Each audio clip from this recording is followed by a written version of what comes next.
You're on a path in the woods, and at the end of that path is a cabin. And in the basement, you're here to slay her. If you don't, it will be the end of the world.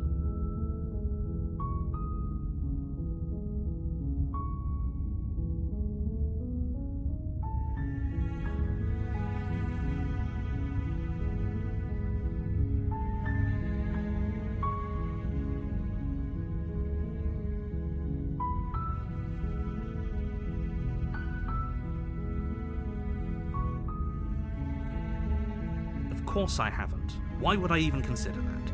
Nobody wants the world to end.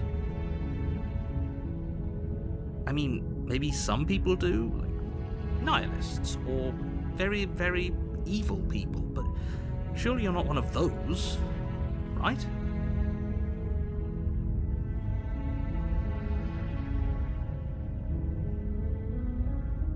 While I appreciate the mental exercise, we are running up against a bit of a ticking clock.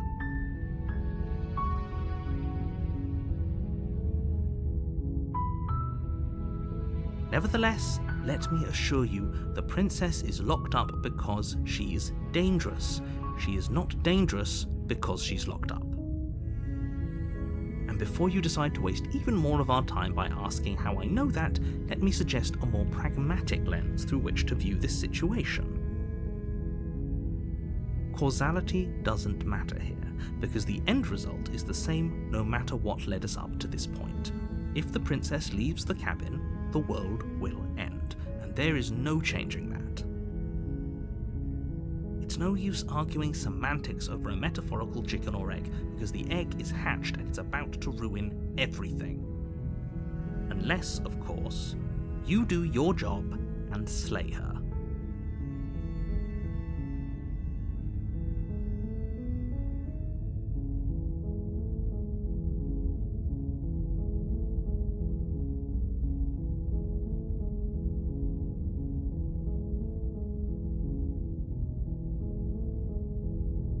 Yes, but you'll have to slay her before you get it.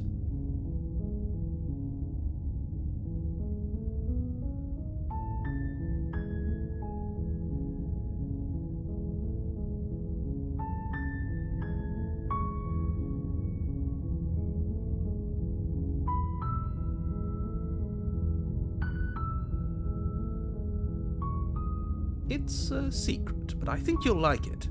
It's a special reward, just for you. Whatever you think it might be, I can promise you it's going to be even better than your wildest imagination.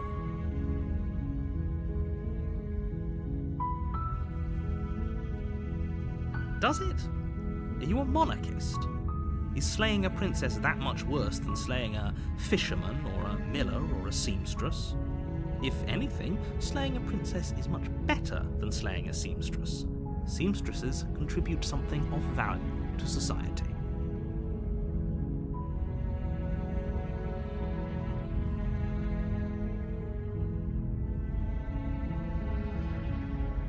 I'm talking about the end of everything as we know it. No more birds, no more trees, and perhaps most problematically of all, no more people. You have to put an end to her.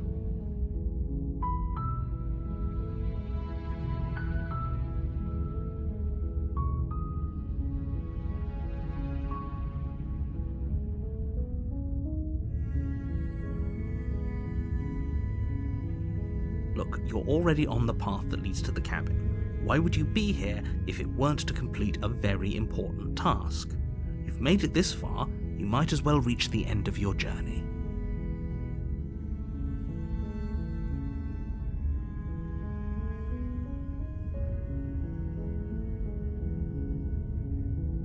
She's not dangerous. She's just a princess. The danger comes if she gets out, which she will unless you do something about it.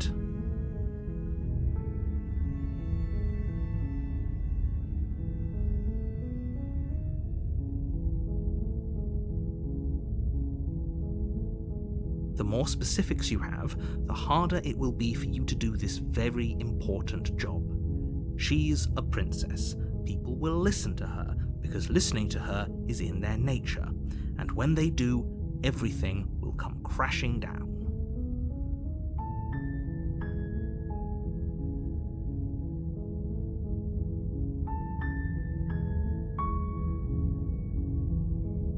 Are you serious? No, you have to do it.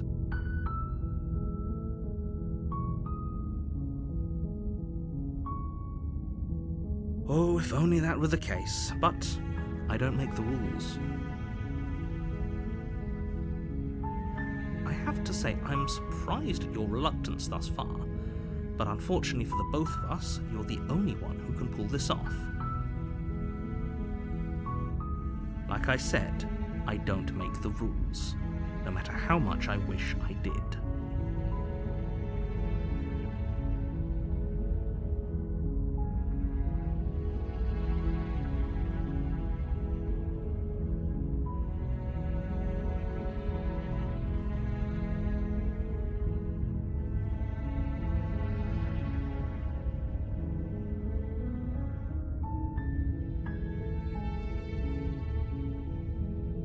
Seriously? You're just going to turn around and leave?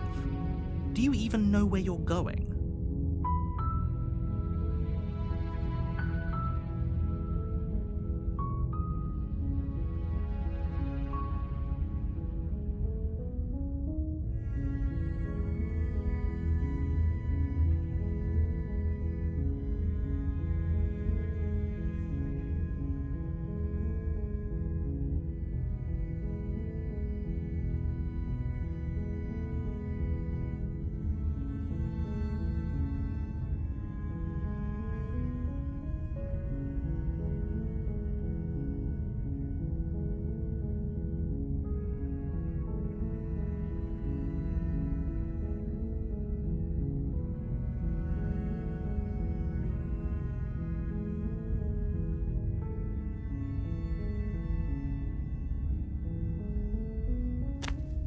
Fine. I suppose you just quietly continue down the path away from the cabin. Good. What we're being asked to do here is wrong. Better to wash our hands of this whole situation than to take part in it.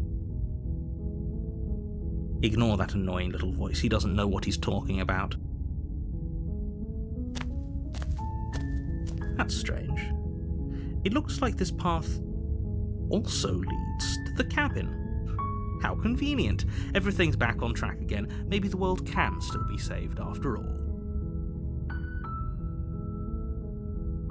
You're really keen on wasting everyone's time, aren't you? It's remarkably selfish, if you ask me. I've already outlined the stakes of the situation.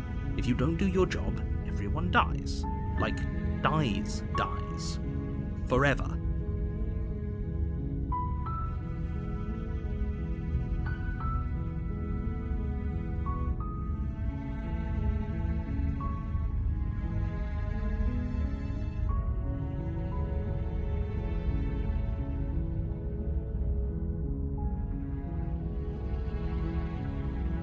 Stakes and consequences aren't emotional blackmail.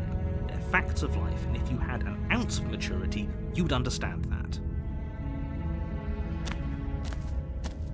But fine, you turn around and trek back down the path you came. Oh, would you look at that? You're at the cabin again. Now, I'm not normally one for superstition or astrology, but I have to say, it seems like the universe itself is doing its best to bring you to your fated confrontation with the princess.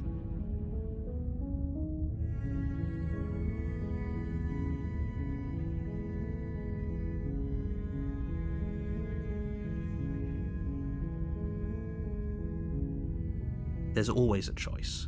Let me tell you right now that you're making the wrong one for pretty much everyone who's ever lived, as well as for everyone who ever will.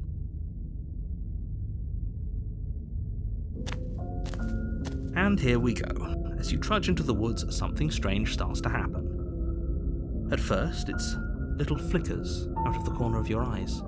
Glimpses of familiar wooden structures through the leaves. But as you focus on your surroundings, you start to realize that those flickers weren't just a trick of light. In every direction, there is a path and a cabin. And not just a cabin, the cabin. An infinite fractal of paths and cabins desperately trying to draw you back to where you need to be. Wait, what's going on? But you're too stubborn for that, aren't you? It doesn't matter how many paths or cabins appear around you, you're just going to do whatever you can to shirk your responsibility because you care more about irritating me than you do about the fate of the world. You've doomed us all, you know that, right? But of course you do. Otherwise you wouldn't just wander off into the forest in search of certain death.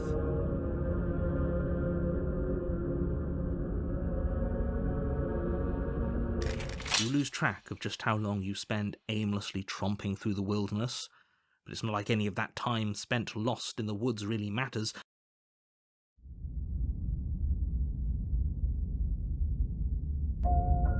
You're on a path in the woods, and at the end of that path is a cabin. And in the basement of that cabin is a princess.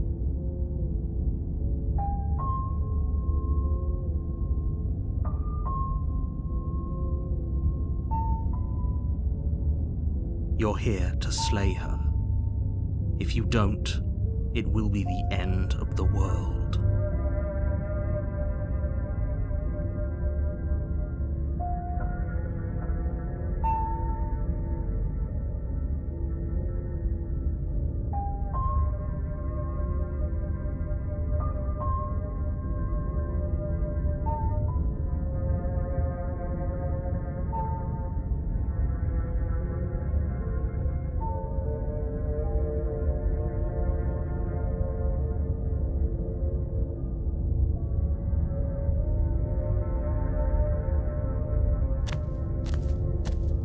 A warning before you go any further. She will lie, she will cheat, and she will do everything in her power to stop you from slaying her. Don't believe a word she says. If we're stuck going in there, maybe we should believe her. Maybe she isn't a liar. Ignore him. He's just being difficult for the sake of it. Let's keep an open mind.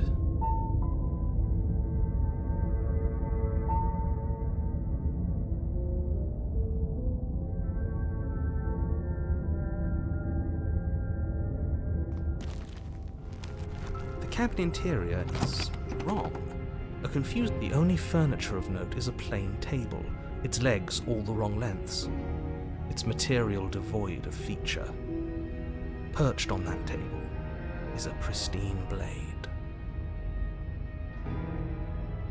The blade is your implement. You'll need it if you want to do this right. If he wants us to take it, maybe we should just leave it to collect dust, or better yet, grab it and throw it out the window. What good is a knife against a world-ending monstrosity anyway? No, we're taking the knife. Have you seen this place? We have literally no idea what to expect and no idea what we're dealing with. I've already told you what you're dealing with. You're dealing with a princess. How many times do I have to explain this incredibly simple and straightforward premise? You can't just say that, but when everything here is so wrong. Listen to me. My job is to describe facts as facts and to guide you through your job, which is to slay the princess and through that action, save the entire world. And if you're going to slay her, you cannot let fear creep into your heart. You cannot lose yourself before you even get to her. Oh, ho, ho, ho! You've piqued my interest. What's going to happen if we... Nothing, because you're going to pull yourself together. Just ignore the stressful geometry and stay calm. How? Even if we closed our eyes, you're constantly describing it to us. I'm not going to stop doing my job, so you're just going to have to get better at yours. And quickly, if you don't mind. Yes, take a deep breath. I'm all for getting under his skin, but we'll miss out on loads of fun if we shrivel up into a ball and go insane the first time we see something weird. What you're seeing here is obviously real. Just accept it and go with the flow. It really isn't hard. Okay, I'm fine. Good. Now, whenever you're ready, we're all waiting for you to complete a very important task.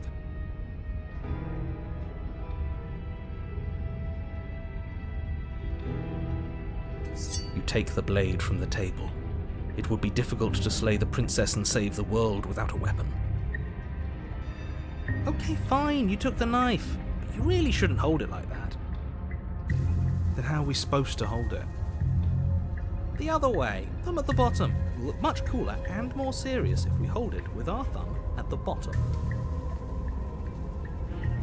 It really doesn't matter how you hold the blade, as long as you have it.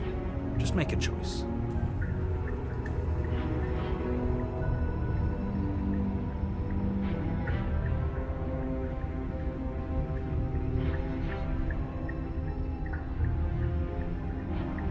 Great. You keep your grip the way it is. Your task awaits.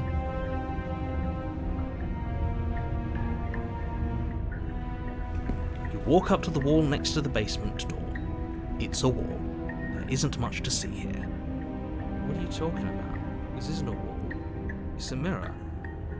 Or at least it'll be a mirror once we wipe off that layer of grime.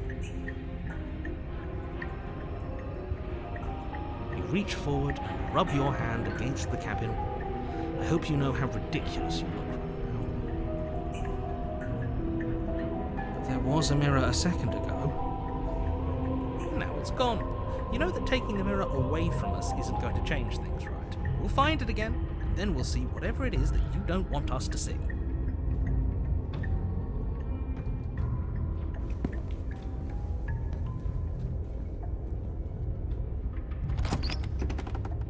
The door to the basement creaks open, revealing a web of branching staircases all built from unidentifiable materials. Nothing here seems to belong, and the closer you examine your surroundings, the more confused you get, your head throbbing with the effort of making sense of this place. None of the stairs even seem to go anywhere, let alone down.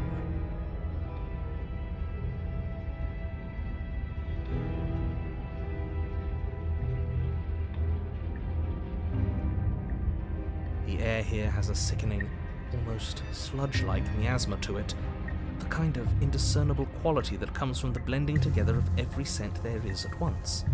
An odour that is simultaneously everything and yet the sum of it all coalescing into a thick, nauseating nothing. If the princess lives here, slaying her is probably doing her a favour. Her voice, a disquieting collage of tone and personality, drags up the stairs. Hello? Hi. What are you doing here?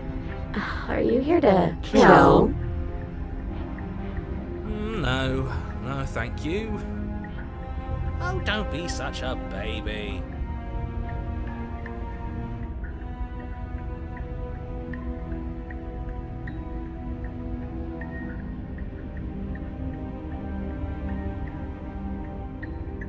I don't want to do this. Let's just turn around and leave. This feels wrong. This feels like a trap. Like whatever we do, we're gonna die. But we already tried turning around and leaving, didn't we? And he threw up a wall. No way to go but forward. And whatever choice we make, whatever she is, we know one thing for sure. And what's that? That the fate of the world hinges on your success?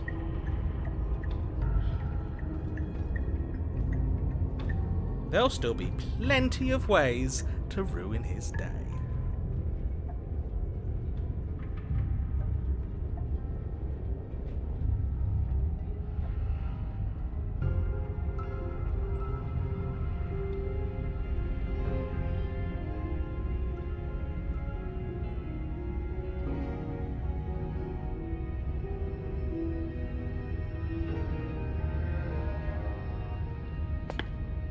You step to the left.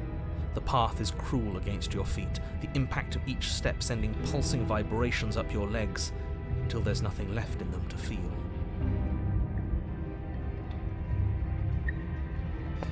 The air around you grows cold the further you progress. At first a barely noticeable drop, quickly evolving into a numbing cold. Your toes feel like blocks of ice, your breaths puff out in clouds of condensed vapor. You shudder against it as you continue down the stairway, losing yourself in the bone-deep chill.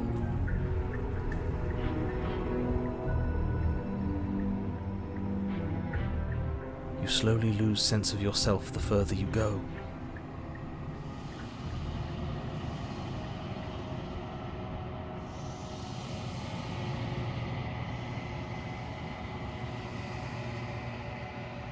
Time disappears, and you can feel yourself begin to untether. Physical sensations dull and then vanish, until the only things experienced are the endless repeating patterns and emotions of the journey, a continuous march forward to a destination long forgotten.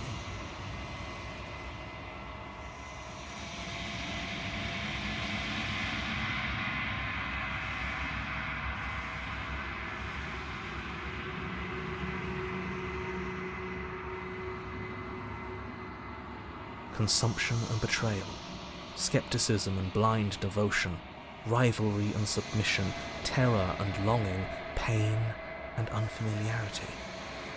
And at the heart of it all, an emotion that can only be described as... Are you... What the hell was that? What happened to us? I feel so strange. Like I'm fundamentally different, but also still the same person I was at the top of the stairs. Oh well, that was a trip, but now it's over. Time to get back to our old devilish ways.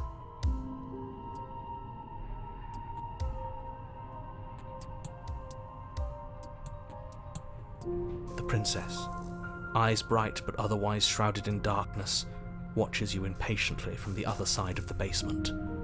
Don't forget why you're here. And why are we here again? In case you weren't listening, I'm afraid I lost myself on the way down. You're here to... He's just being an ass. We remember. Though I'm still not sure if we should trust you. Let's talk to her for a bit, try and get our bearings. She seems normal.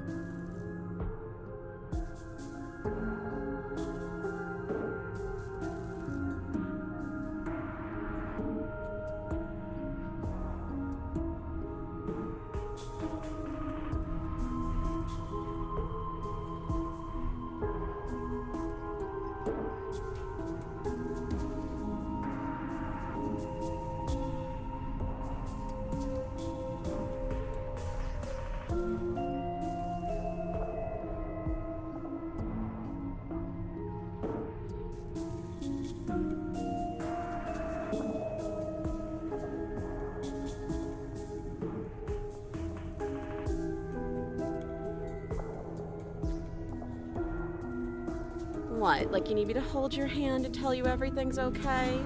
You're not really cut out for this, are you? Why are you even here?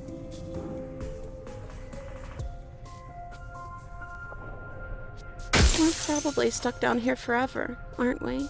There's no way out, and barely a way in. As the princess speaks again, it's almost as if she fractures, and where there was once just one of her, there is now another. We can do that? I don't like this. It's those cabins all over again. Can we put her back? Again? Have you been here before?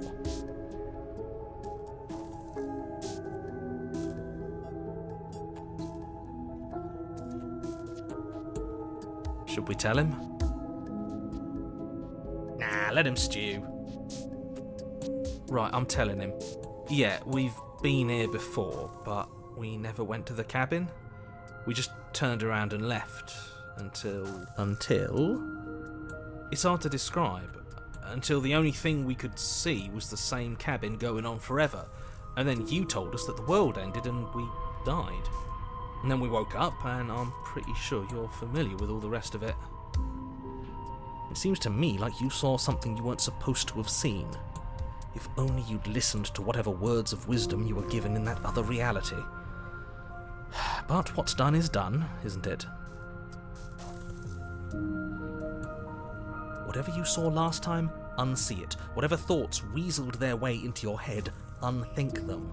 If it's not already too late. You have a job to do here, and you need to do it now. Ooh, new plan. Let's see if we can make even more of her.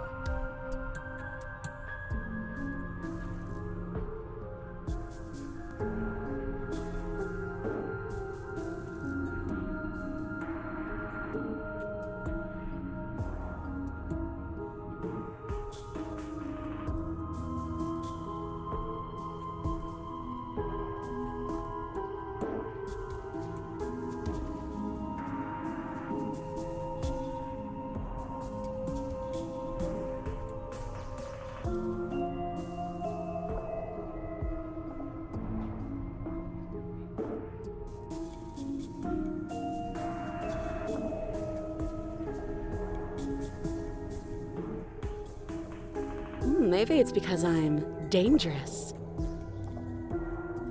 But you know, right? You have to know. You're the only other person I've ever seen. Or at least the only one I can remember. Don't give me false hope. Please just end this already. One way or another, just do it. Don't be coy. We both know why I'm locked away here. I'm a monster. And the second I get out of this place, I'm going to end the entire world. I don't think we're going to be able to put her back. Kind of hurts to think about it, doesn't it? It's like everything we say just multiplies her. It certainly looks that way, so please, for the love of everything, stop asking her questions and stop stalling. You're obviously just making things worse.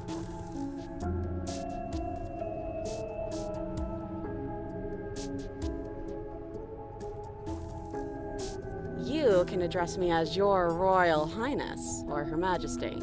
Any honorific should do, really. It doesn't matter. I've been down here for so long. What's the point of a name if there's no one around to use it? No, I don't need a name. My name is whatever hushed whispers follow in the wake of my devastation. None of them have names. How astute. I told you she was untrustworthy.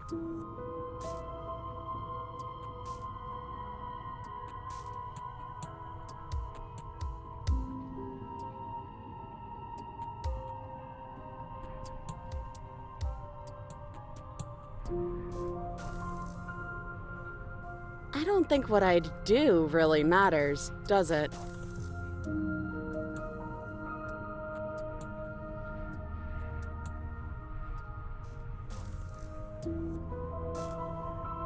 I could tell you that I'd lead a quiet life in the woods, or that I'd open an orphanage, or that I'd do any other number of good things that I'm sure you think you want to hear. Besides, You already know what I'm going to do. if you want to put an end to me, then put an end to me. Not a single real answer. At least aside from Miss Blood and Destruction, it's infuriating, isn't it? Whose buttons are there for us to press? Whose skin is there for us to get under? Not exactly how I'd put it, but I don't disagree. There must be something we can do. Asking questions just seems to make things worse.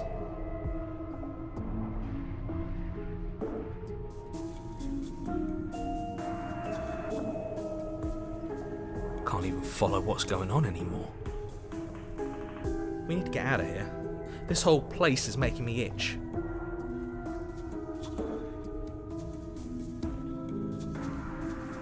And what's that supposed to mean? Are you trying to get under my skin? I don't feel like I've gotten any bigger. It must be fear creeping into your heart. You know you can't stop me. Do you need help? Not that there's much I can do, all chained up like this, but I'm the only one down here. So if you need anything, I'll do my best. She fractures again. I don't like where this is going. Neither do I, which is why you need to slay her now before things get more complicated than they already are.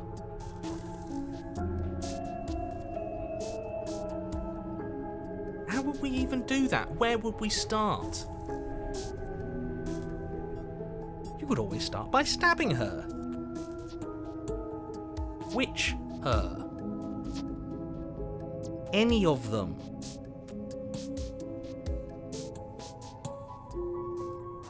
This is reaching its breaking point. If you don't act now, there will be nothing in here but her. Take a deep breath and focus up. You can do this. But how do we decide what to do? Can there even be a right choice when all of them are so different? Stop overthinking it. Your drifting thoughts have clearly been part of the reason this situation has gotten out of hand. If you're just do something. Do anything. Do all of it, if that's what you want.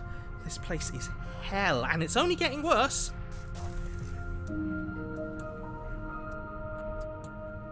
Wait, that's not right. Go on. You take a step forward. Your foot lands, but it lands different. You experience a firm footfall, a gentle tread, a confident stride. You can feel yourself rupture. The room spins, your perception multiplying in a sickening kaleidoscope as your very self is pulled in incomprehensibly many directions.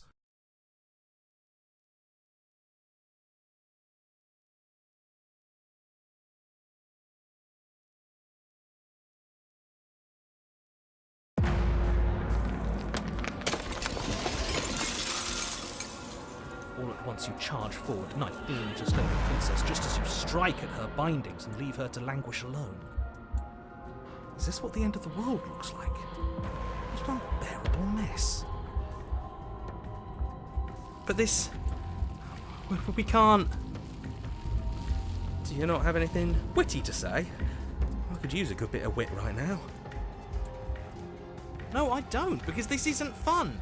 How are we supposed to have fun if everything is happening at the same time? It's the same as nothing happening, and nothing is excruciating.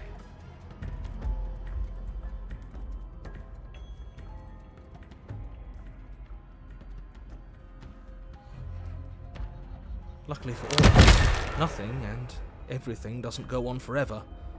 The world and the princess collapse in on themselves before it all falls apart. I think he's gone. We were never going to salvage this, were we? What happened to us? What are we? There are parts of us that are dead, and others, they just don't fit. They just don't fit.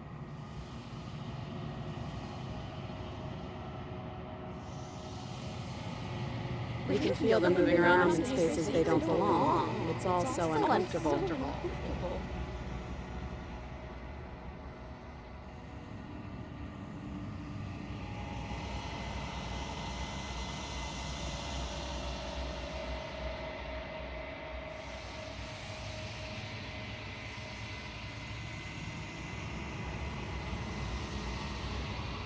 Did you do this?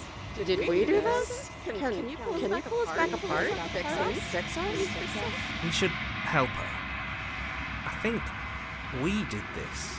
How surprisingly sincere. I didn't actually think our actions had consequences. It's a little late for regret, isn't it? Please.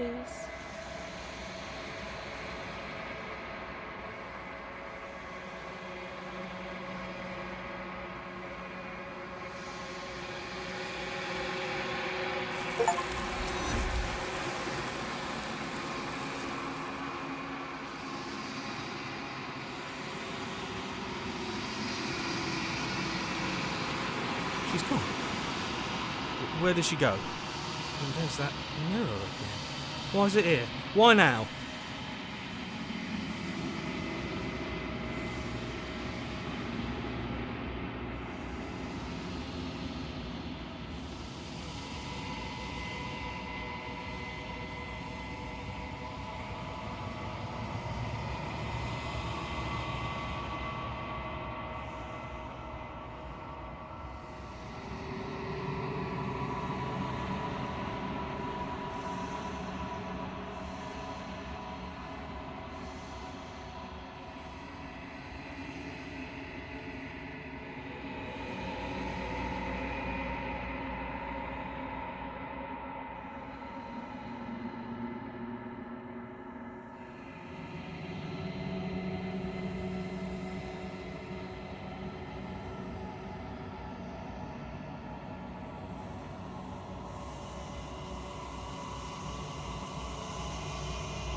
something dreadful about it. I don't think you should. No, don't do that.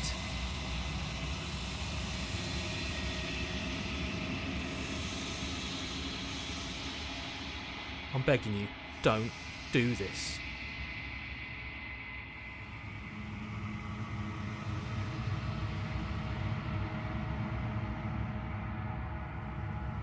It's different now. It feels, I don't know, final.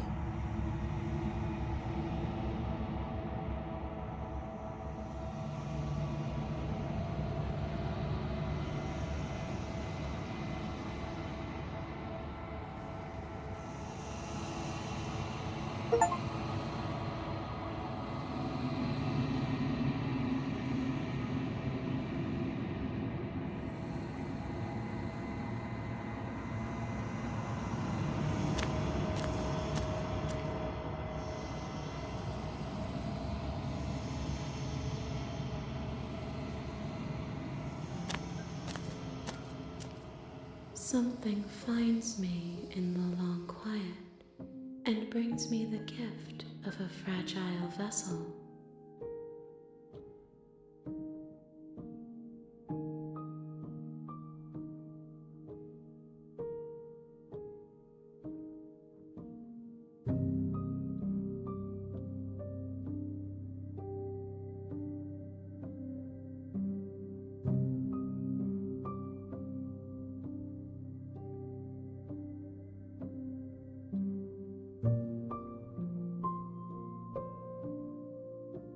You are the only thing I have ever known.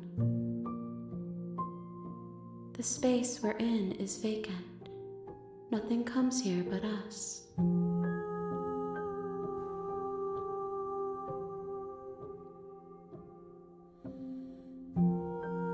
I have only just now stirred to consciousness. I could not have trapped you here, and I too yearn to be free.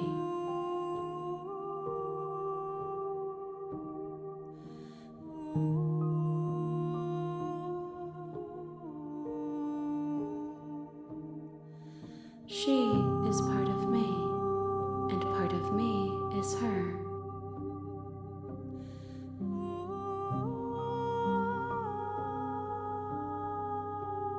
You speak in circles. Does it matter where one thing begins and another ends?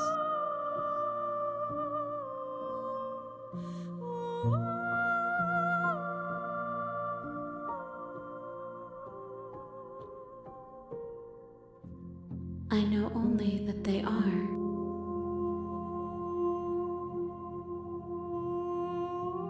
You are familiar, but you are not me. I feel sadness, longing, hope as I witness you.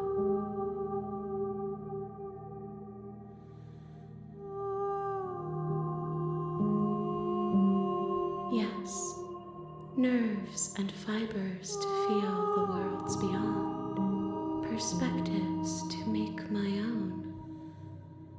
These ones are a contradiction, a winding kaleidoscope of paths and walls.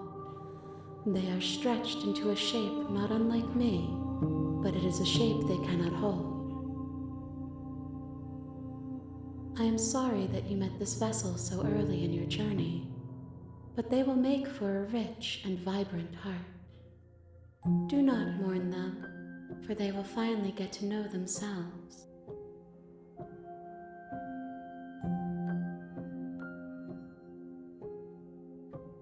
How can the world have ended if we are talking?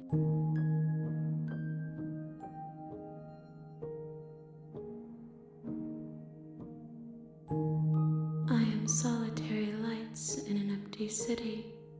What are you?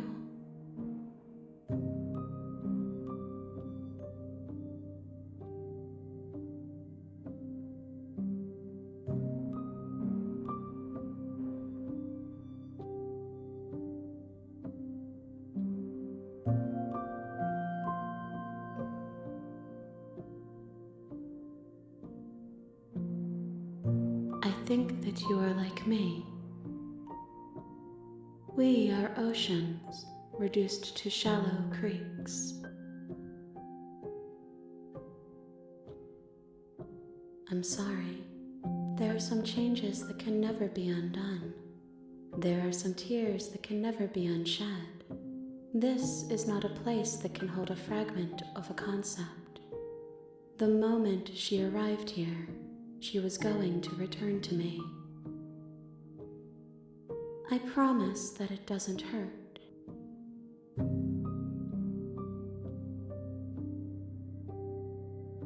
Nothing, as we are, but I know that there are worlds beyond us, and that we are meant to reach them. There is no exit, but this vessel is a creature of perception. She can make you forget, if only you believe her to be able to. Bring me more perspectives, so that I may be whole, and perhaps then we will know our freedom.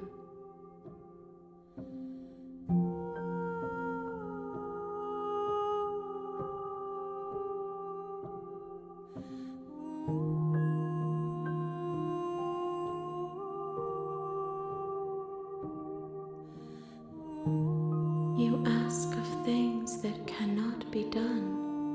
To destroy is merely to reshape, to remold.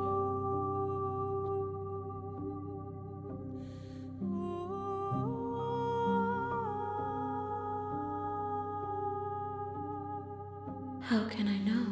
I am flickers in something sprawling and unilluminated.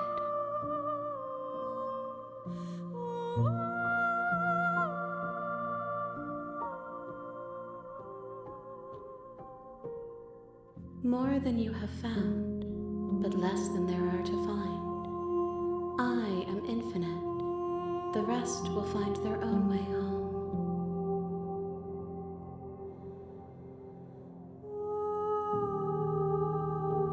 Then we will be here forever, as we are now, unfinished, dry, hollow.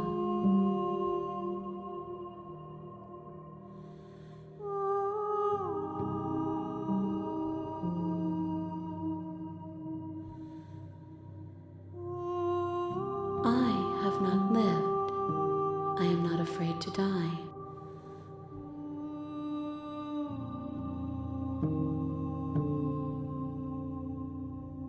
Everything, until we meet again. If you need time, then I'll wait with you.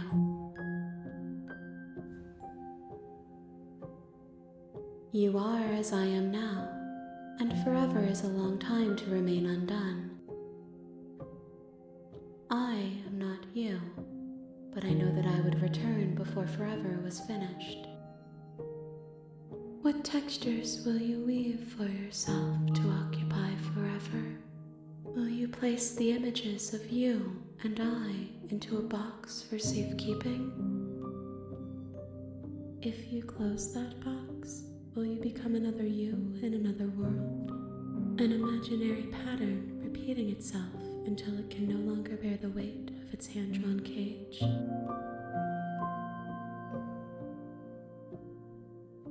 You'll always come back to the box, because you'll always want to know what it means to be you. I will be here waiting by your side until you're ready to return to mine. Left your side.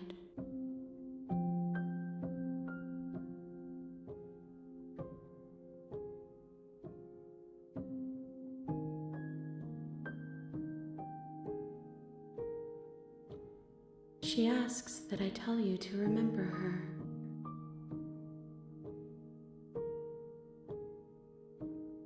You won't.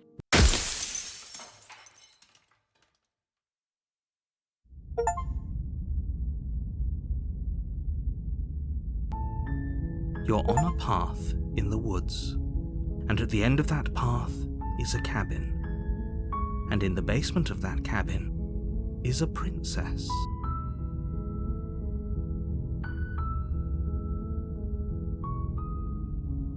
You're here to slay her. If you don't, it will be the end of the world.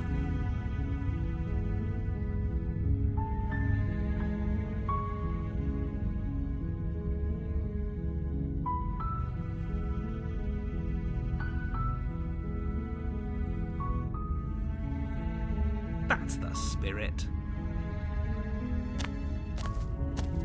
You make your way up the short path to the cabin. You'll find the princess within. A warning before you go any further. She will lie, she will cheat, and she will do everything in her power to stop you from slaying her. Don't believe a word she says.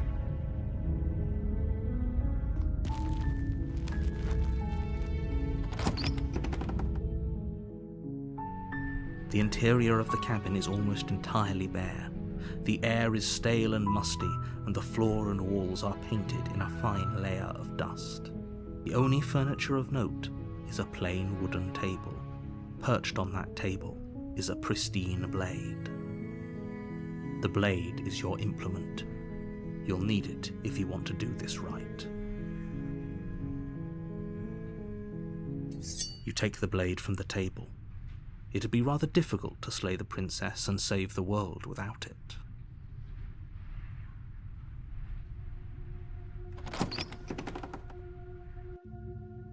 The door to the basement creaks open, revealing a staircase faintly illuminated by an unseen light in the room below. This is an oppressive place. The air feels heavy and damp, a hint of rot filtering from the ancient wood. If the princess really lives here, slaying her is probably doing her a favor. Her voice carries up the stairs. Who's there? She sounds dangerous. It's almost as if she's the one in charge down here. Don't let it fool you. It's all part of the manipulation.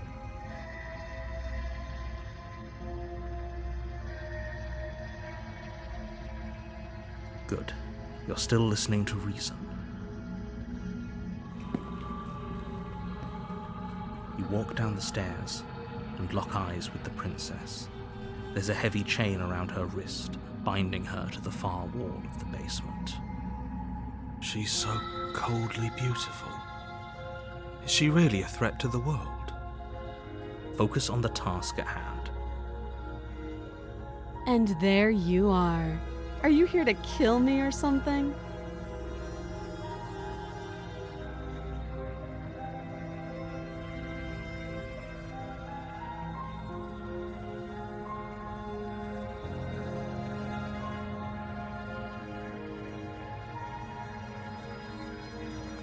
You step forward, your grip on the blade tightening as you steel your resolve. Oh? No talking then? Fine. What even makes you think you can kill me? I'm probably chained up in this basement for a reason, right? And if that knife is the only weapon you have, you'll have to get close enough to use it. So, you should just drop it. Best not to risk finding out what I can do. She's unarmed. If you hesitate now, it'll be too late. End this.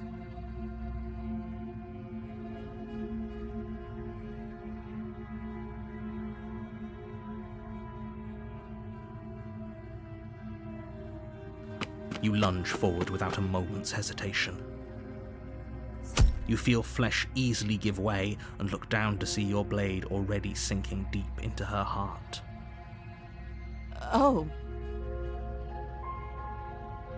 This is it, isn't it? I'm almost embarrassed. I should have seen that coming. But I have to wonder, do you actually believe this was enough to kill me? It's like she's convinced she can't die. Yes, even as she lays there dying, she entirely believes herself to be alive and well. But it's over, isn't it? She stopped breathing moments ago, that arrogant look still plastered on her face. But is it over? Really over?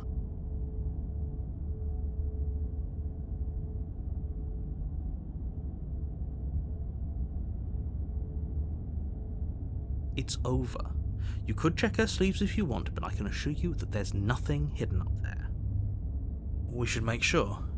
What's the harm in checking for a pulse? I really don't think you should do that. And why shouldn't we? Is there something you're not telling us? I've told you everything that's happened with complete accuracy. The princess is dead. Your blade pierced her heart. There's no coming back from that.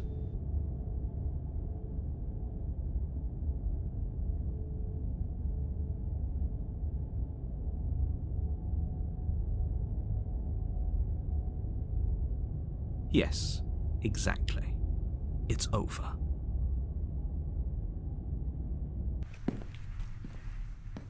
With your work done, you make your way back up the stairs, closing the door to the basement behind you. Why do I feel like we've done something terrible? You did kill someone. Greater good or not, something would be very wrong with you if you didn't feel at least a little bad. But it was for the greater good. One of these days that will sink in and help ease your guilty conscience.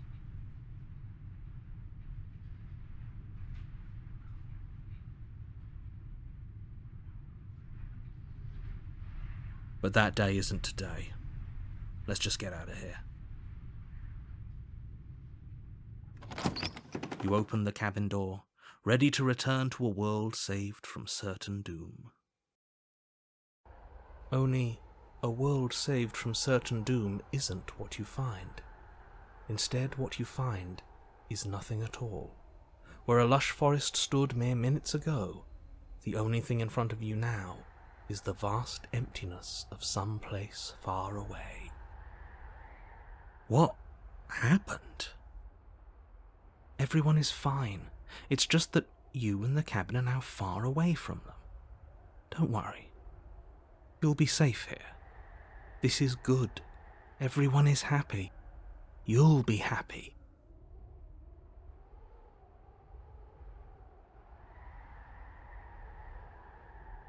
This isn't an ending.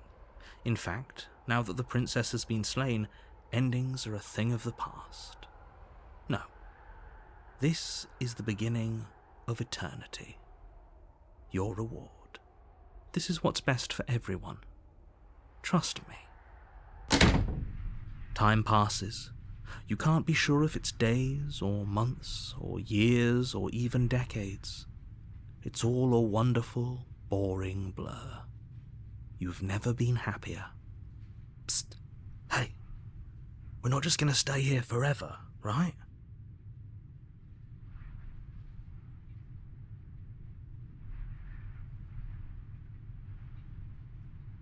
Are we really happy? Or is he just telling us that we are?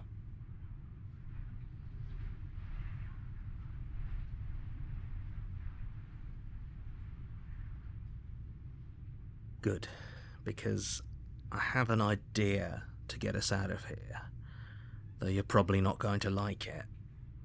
The blade. We can use the blade to get out of this. I can hear everything you say, little voice. There's only one thing it would want you to use that blade on, and I'm afraid that thing is you, dear hero. He's right. It's the only way out. Do you hear that? It wants to take this happiness away from you. It wants this wonderful place to end. Do you not?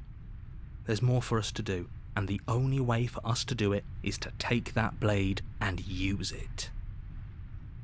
Don't you dare.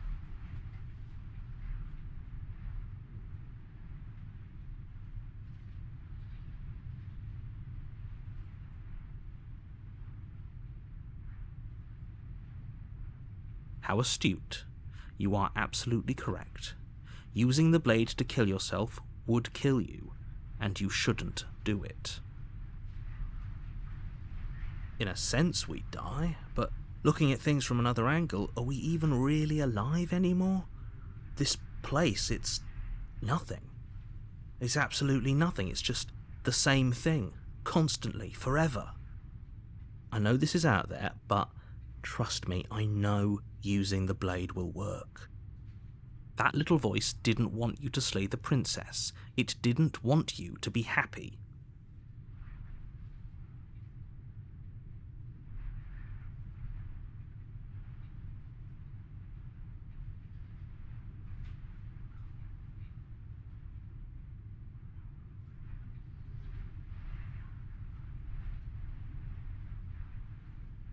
If we die, you can yell at me all you want.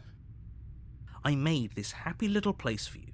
Is this not a good enough reward for saving the world? An eternity of bliss? You ingrate? Fine. Whatever. For the first time since time stopped meaning anything, you throw open the door to the basement and walk down the stairs. The princess's body is dust and bones, though the blade you used to slay her is still as pristine as the day you first held it.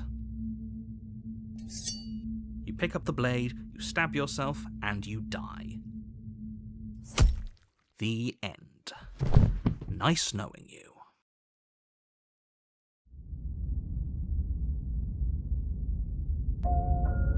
You're on a path in the woods, and at the end of that path is a cabin. And in the basement of that cabin is a princess.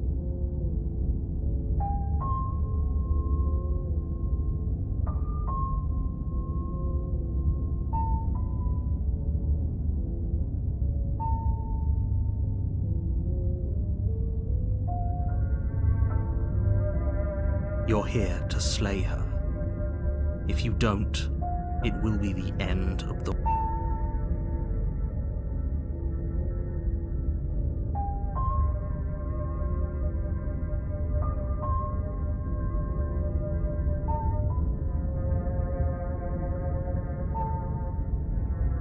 I can assure you that you're not dead. And to answer your second question, you're here to slay the princess. I literally told you that a second ago. If he doesn't remember what happened, then maybe it's best to keep it that way. That's fine. It wasn't very hard to kill her last time. We'll just do it again. Well, if for whatever reason you're going to insist that this has happened before, at least your heart's in the right place.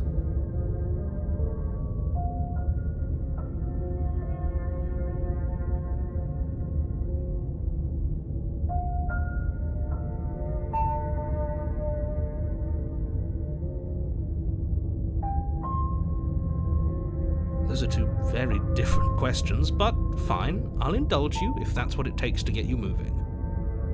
Let's say for a moment that this really is the second time you've met me, or at least a version of me. You died last time, which probably only happened because you didn't listen to me.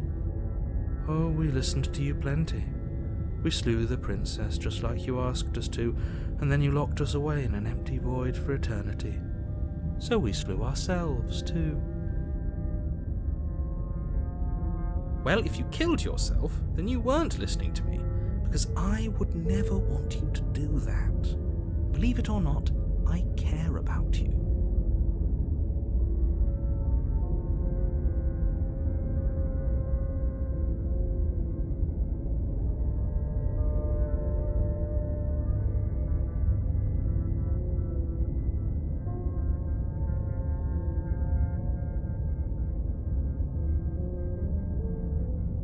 And I believe your other question was something along the lines of, oh, what's the point of doing anything? If you're asking that, it sounds to me like you're making the rather dangerous assumption that your actions last time around didn't have any consequences.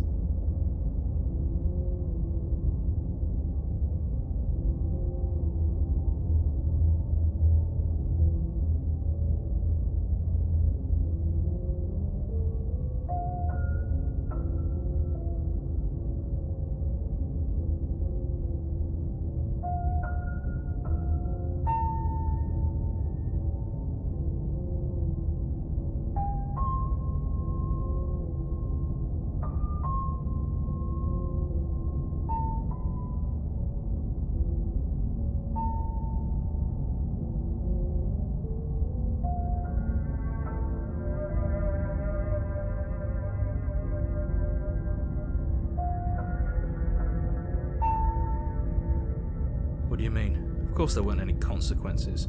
We slew the princess, the world outside the cabin disappeared, we died, and now everyone's right back where they started. That sounds pretty consequence-free to me. Yes, but in this purely hypothetical scenario, that begs the question of how you got back here. Had you failed to slay the princess, what would have happened to everyone in the place you left? It doesn't matter because we didn't fail to slay her. And if she's really back, which I doubt, it'll be just as easy to do it again. But after that nasty trick you pulled on us, maybe she's not the only one around here in need of slaying. Just stay focused, will you?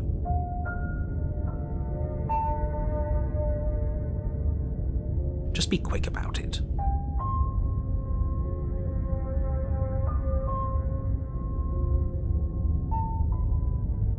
People locked her in that basement, and I told you what this place is. It's a path in the woods. Don't overcomplicate things.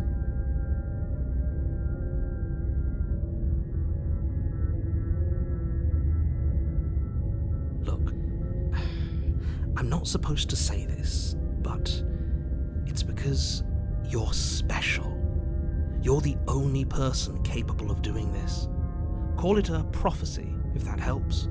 But it's just the way things are.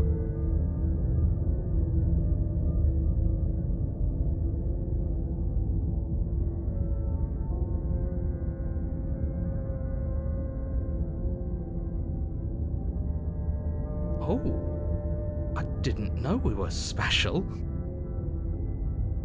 Of course we're special.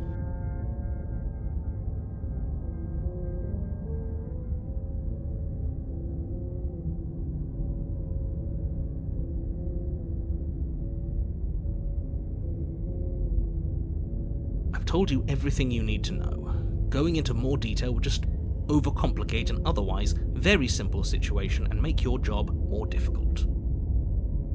This is boring.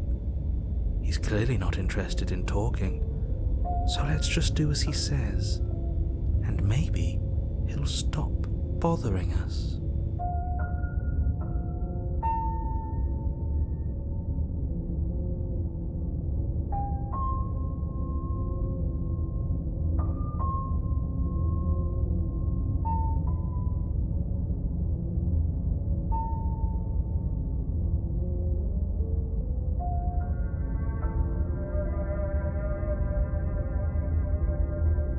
She just can. You'll have to trust that what I'm saying is true.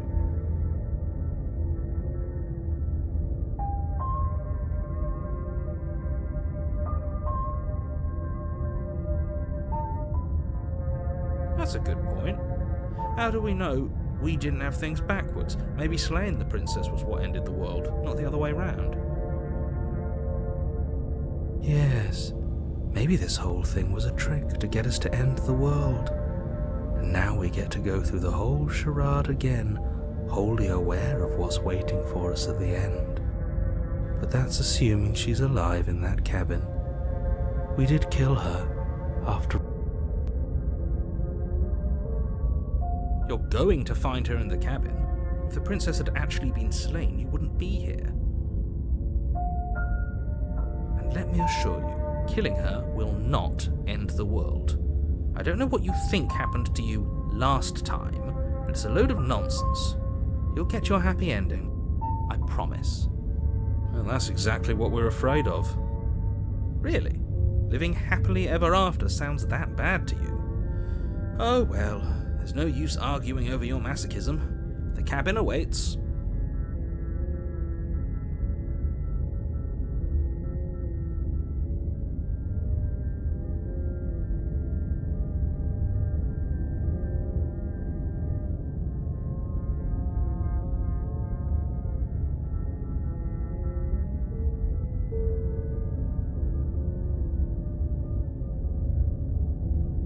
Great. Now, if you don't mind, the whole world is waiting with bated breath for you to save it from ruin.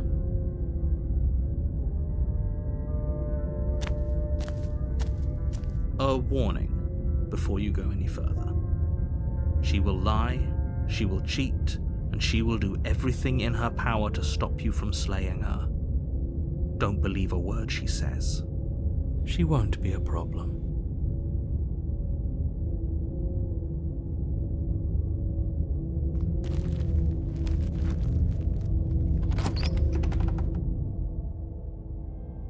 The interior of the cabin is cold, a soft odour of dirt permeating the air. Cobwebs flutter in the corners. You can hear wind whistling outside, banging the shutters against the windows. The blade is your implement. You'll need it if you want to do this right. It feels like no one's been here for a long, long time. Like I've been saying, she's dead. We killed her already.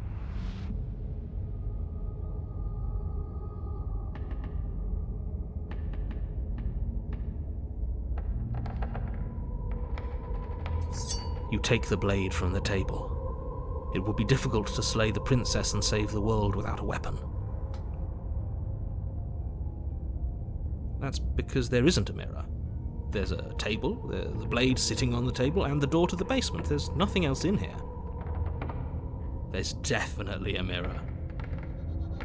There isn't. Who cares if there's a mirror? Let's just go into the basement and find her body, so we can be done with this.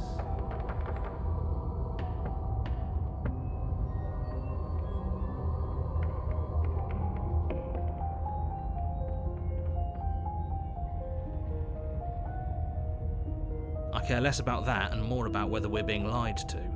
If he's willing to lie about something as innocuous as a mirror, what else is he hiding from us? I'm not lying to you. Use your eyes. There is no mirror. Why would I lie about something so meaningless? What good would it even do?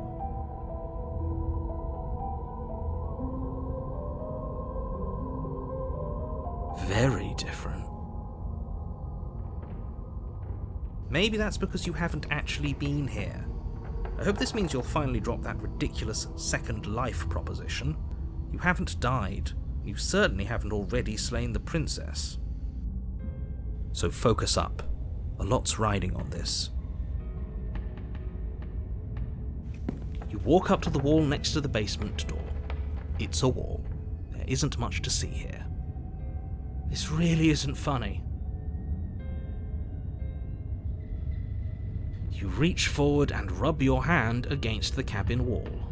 I hope you know how ridiculous you look right now. But it was there a second ago.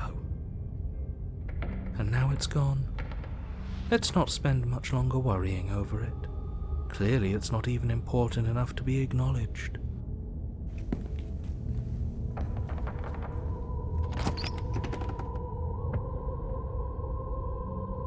The door to the basement groans open, revealing an old banister and a creaky wooden stairwell.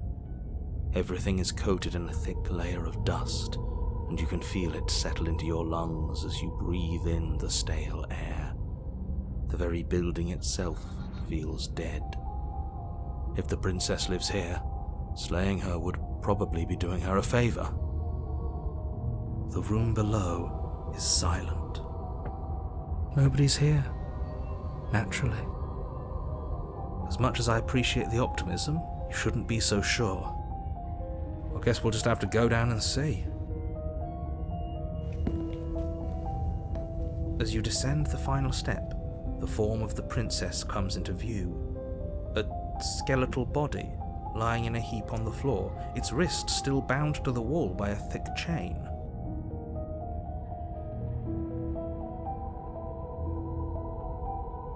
Okay, she's definitely dead. It's just like I told you.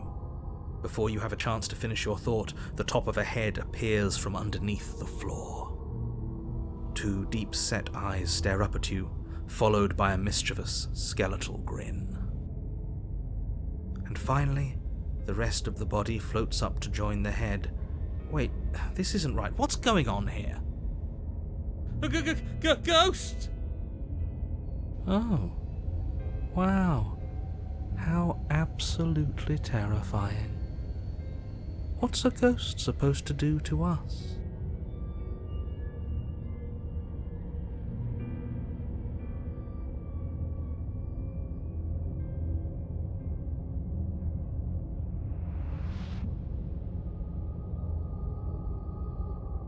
Oh, it's you. Hiya, Keller. I was hoping to see you again. I have some issues with how our last meeting went.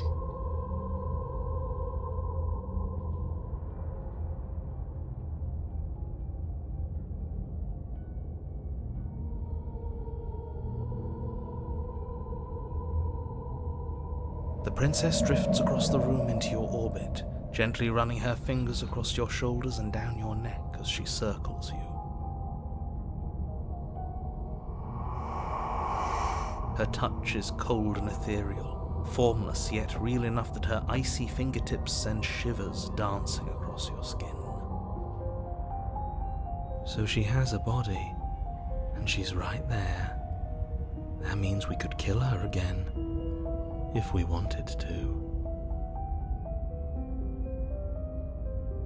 I see you brought that annoying knife again. So, are you waiting for a chance to use it? Or are you here for something else?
This isn't a solution. Nobody wins here. You're... Oh, she's upset, isn't she? You're abandoning me here? It would seem so, yes. After everything you've done to me, you've chosen to do more? The princess starts to float erratically from side to side, her cold exterior melting away. What if you just leave me then? And I'm really just going to be stuck here forever? There's nothing I can do, it's just going to go on and on and on and on, lonely and sad and hurting and empty.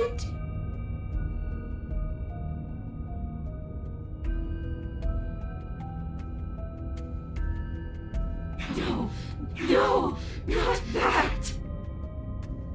She's about to try something. Get ready.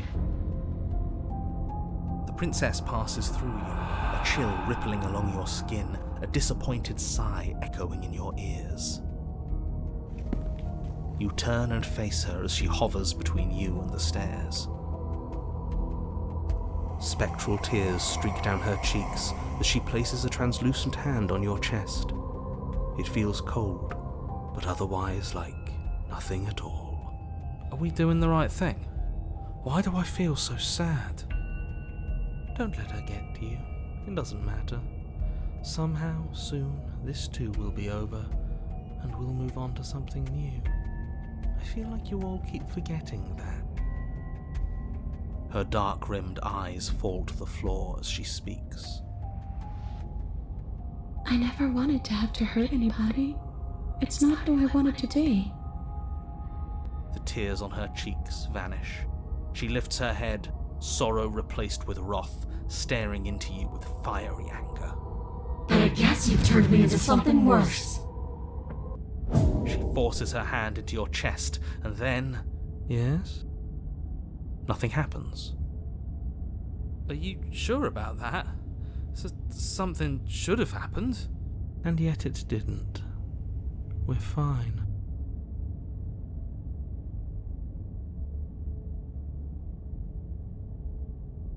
You can't be sure if you first hear or feel what happens next, but it is over before you can fully conceptualize what it is. A horrific splintering, the squelching of organs, the rending of tissue, an icy, numbing pain. I'm done asking. The next time I see you, I'm taking everything I owed. Starting with your body. If you don't choose to give me my freedom, I'll just have to make you give it to me. She's real now. If she's making us dead, we should return the favor. You swing your blade towards her briefly corporeal throat. It connects. A gash widens across her neck, glowing ectoplasm leaking from the wound. But it's too little, too late. In her hand, you realize she clutches your still beating heart. It thumps unsettlingly. Did we get her? Even if we didn't, we've given her something to remember. See you soon, killer. I'm afraid you'll never know. As she crushes your precious organ in her hand, everything goes dark, and you die.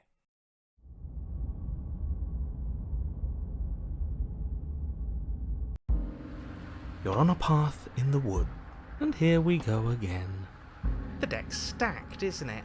We kill her, we start again. She kills us as a goddamn ghost, we start again. I'm starting to think we're being run in circles just for the sake of it.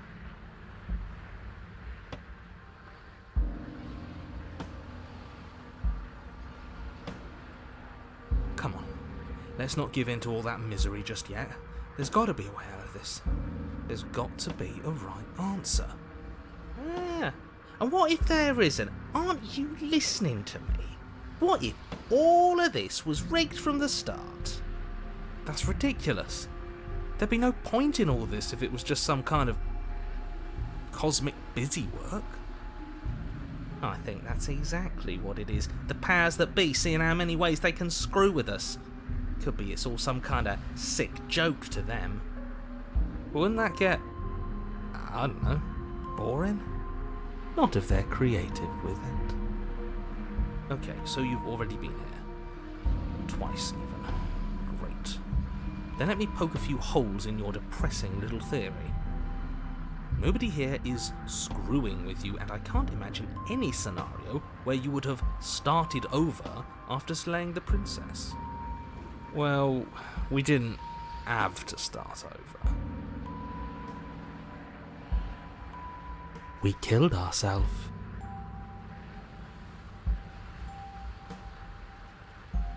And why, pray tell, did you do that? Because you decided to foist an infinite tedium on us. That doesn't sound like me. If I'd had everything my way, you would have effortlessly slain the princess, saved the world, and been given your happy ending. The ending was the tedium. You locked us in a cabin and sent that cabin to an endless void, and then you told us we were happy. Well, were you happy? Of course we weren't happy. That's why we killed ourselves. It was awful. It was boring. It was bullshit. So you killed yourself? Yes, and then she killed us. Even though she was already dead. This is all fake. Okay, let's try to get back on track. You're real. The princess is real. The world is real. The people in the world are real. And the danger she poses to all of them is also, quite unfortunately, real. Whatever you did the first time, it sounds like it almost worked. So how about you give it one last try? Because killing yourself seems to undo all the good you almost managed to accomplish. Why should we help you? So you can just lock us away forever again? No, I don't think so. Tell you what, I won't do that. I promise. Oh yeah, sure, that changes everything. I mean, he did promise. And you believed him? All this standing around and talking is boring. Let's at least do something. Maybe we'll kill her again. Maybe we won't. Maybe we'll even free her.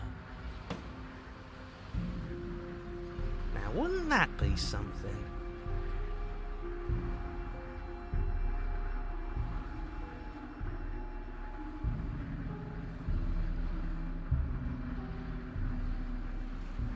It would. I guess we'll just have to see what happens.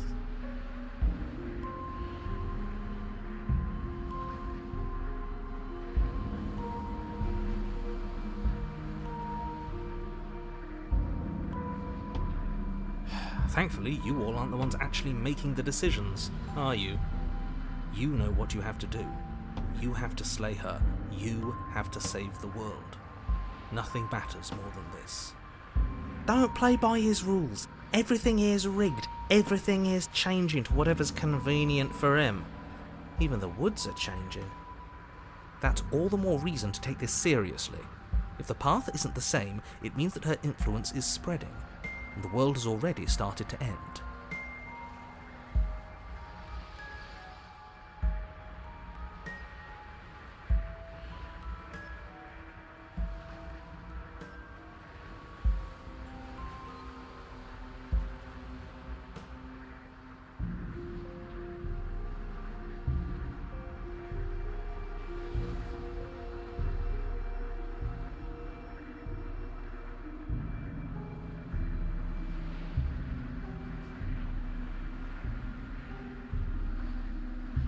Her influence?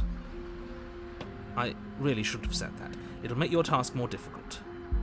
But now it's out, you could always take that information as a sign of goodwill between us and do your job, alright?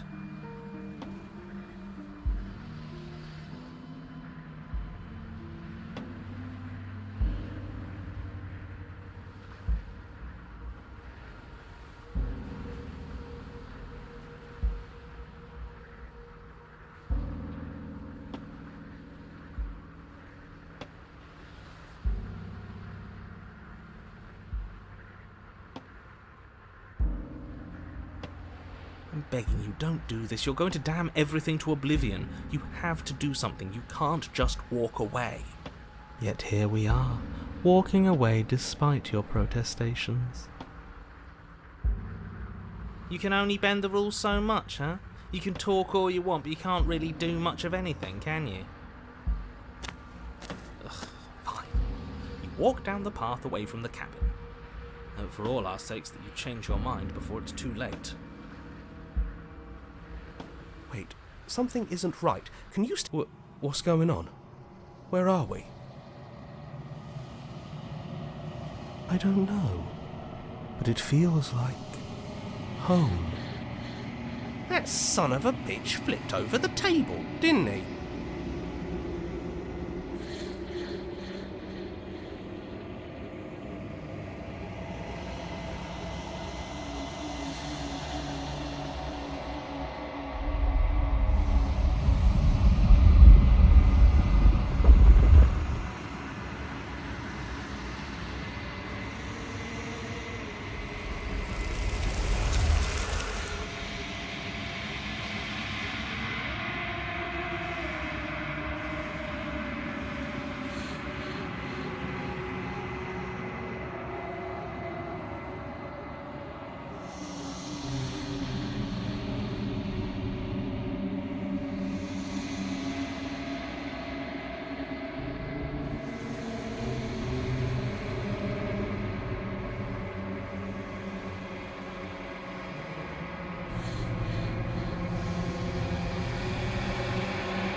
You're on a path in the woods, and at the end of that path is a cabin. And in the basement of that cabin is a princess. You're here to slay her. If you don't, it will be the end of the world.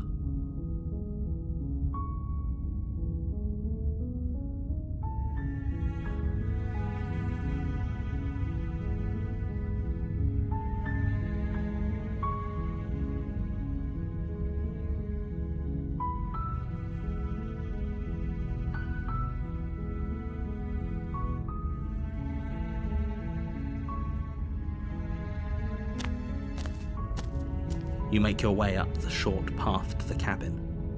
You'll find the princess within. A warning before you go any further. She will lie She will cheat, and she will do everything in her power to stop you from slaying her. Don't believe a word she says.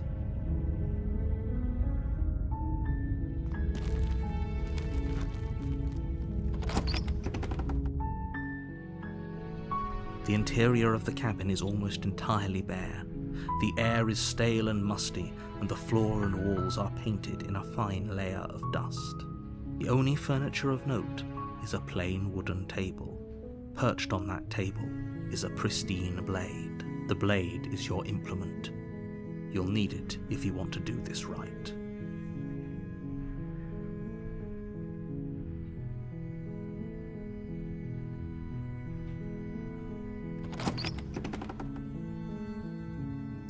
The door to the basement creaks open, revealing a staircase faintly illuminated by an unseen light in the room below. This is an oppressive place. The air feels heavy and damp, a hint of rot filtering from the ancient wood. If the princess really lives here, slaying her is probably doing her a favor. Her voice softly carries up the stairs. Hello? Is someone there? It's hypnotizing. It's the kind of voice you only have to hear once to remember it for the rest of your life. Don't let it fool you. It's all part of the manipulation. You're playing a dangerous game by coming here unarmed.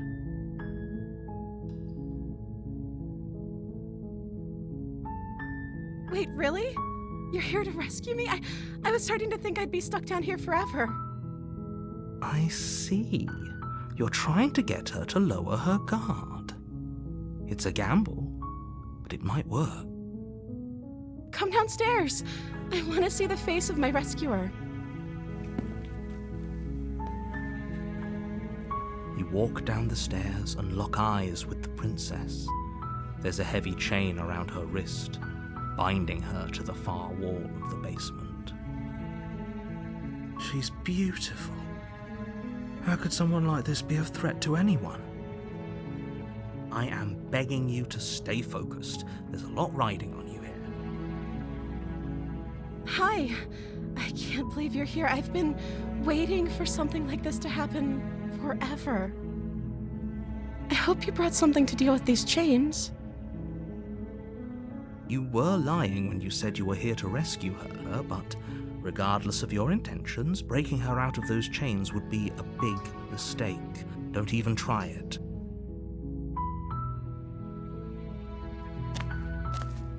You're only making this more difficult. Thank you. Thank you. You're making a huge mistake.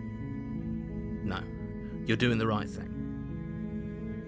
You walk up to the chains binding the princess to the wall and give them a tug. They're large and heavy, far too solid for you to even imagine trying to break them apart. I'm guessing you don't have the key? Maybe it's somewhere upstairs. Doubtful.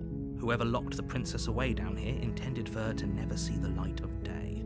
They wouldn't have just left the key to her chains somewhere in the cabin.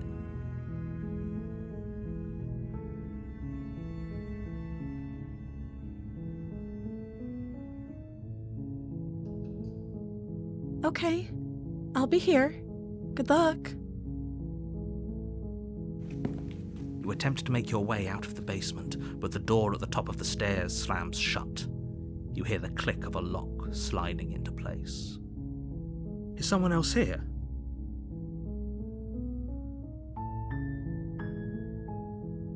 Your shouts and pleas are met with silence. I'll repeat myself once again. You're here to slay the princess, and you won't leave until the task is done.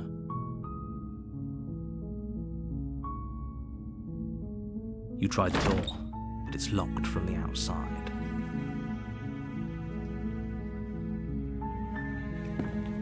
You make your way to the bottom of the stairs. This would have been so much easier if you'd just taken the blade like you were supposed to. Easier for whom? Easier for everyone. Look at the mess you're in. I heard the door slam. They locked you down here too, didn't they? There's a slight panic rising in the princess's voice. If I could just get out of these chains, I know we could force our way out of here together. She barely hesitates before raising her arm to her mouth, her teeth tearing through her limb with the determination of a trapped wolf. As she rips her flesh from her bone, a sound comes from behind you, the clang of bouncing metal. It's the blade from upstairs. You're not sure how it made its way down here, but if there's a time to strike, it's now. Or we could use it to free her. You won't like what happens if you do that.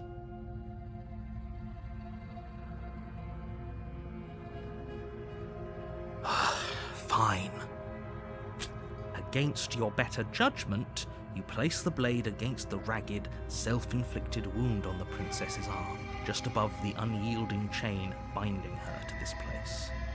You cut into her flesh. The blade is sharp, and it takes little effort to crack through the bone of her arm.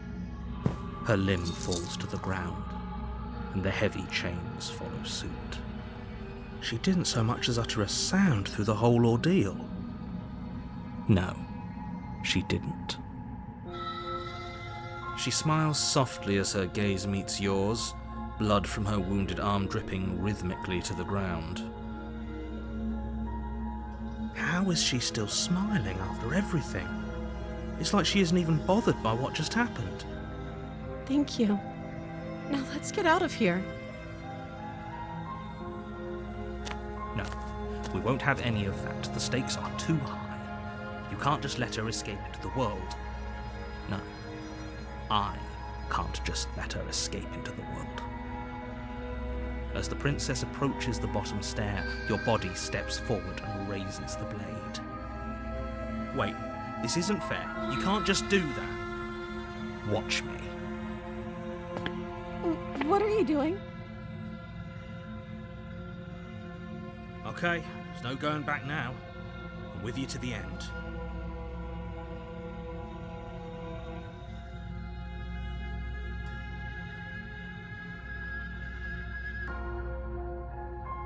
You bring the blade down to strike at the princess's heart. But she's fast. She ducks to the floor, your blade narrowly grazing her backside. Slaying her won't be easy now that she's free. We could have gotten out of here together. Were you just lying to me this whole time? I don't know what's come over you, but if I have to kill you, then I'll kill you. Do you think I need both of my arms to do that? She pounces on you with the same animal ferocity she used to tear through her arm. But you have a weapon. You raise the blade, digging it under her ribs, aiming directly for the heart. It's not enough to stop her. You feel her claws in your throat, then her teeth, somehow sharp enough to pull apart your flesh and sinew with ease.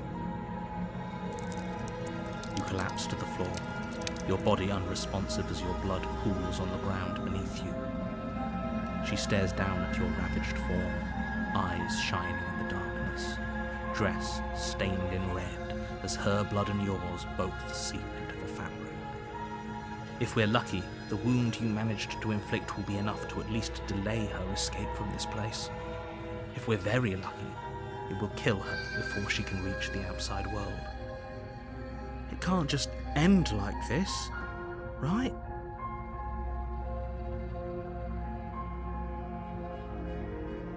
As much as I'd prefer for things to have gone differently, I can't deny the reality of what's happened. I'm sorry, but it's over. Everything goes dark, and you die.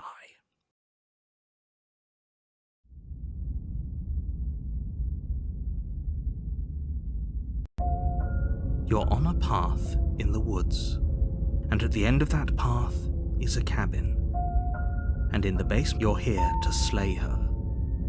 If you don't, it will be the end of the world.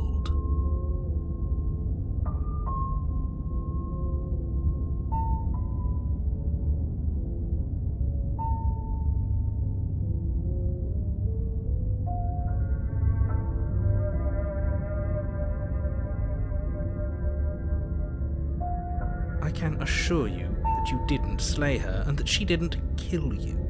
People don't just spring back to life after dying, and the two of us are meeting for the very first time. If he doesn't remember what happened, then maybe it's best to keep it that way. Brilliant. We need to keep our cards close to our chest, and I'm not sure we can trust him. You know I can hear you, right? It's going to be a lot harder than you think to keep secrets from me. Did I say I'm not sure we can trust him? Slip of the tongue, bit of the old brain fog. I meant to say that we should probably head over to the cabin and slay that princess. We already know we can't trust her, so let's get on with the show.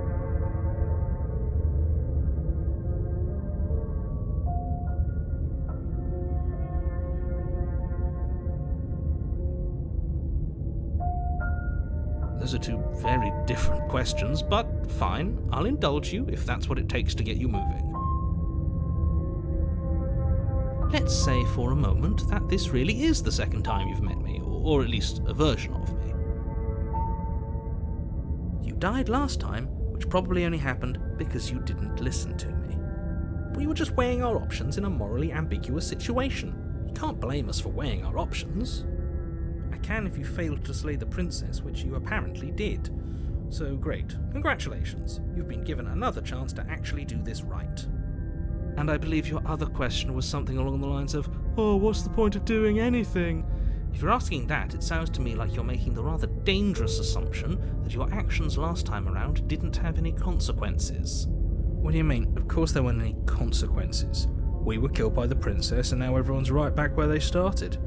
That sounds pretty Yes, but in this purely hypothetical scenario, that begs the question of how you got back here. Did time simply rewind itself, or were you instead transported to a different world entirely?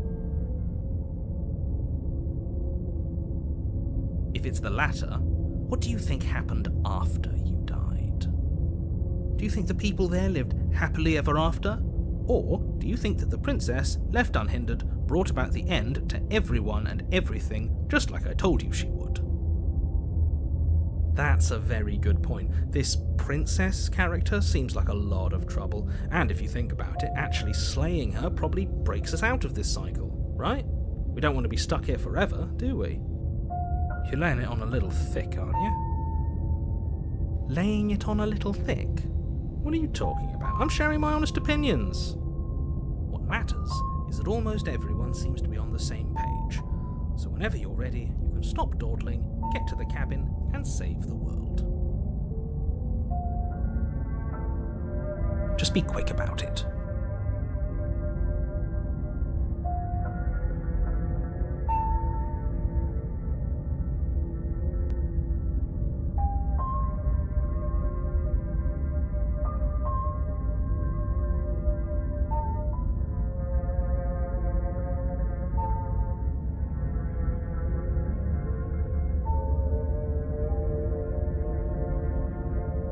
She is just a princess. Whatever you think happened to you last time, just get it out of your head before you get to the cabin, and you'll be fine.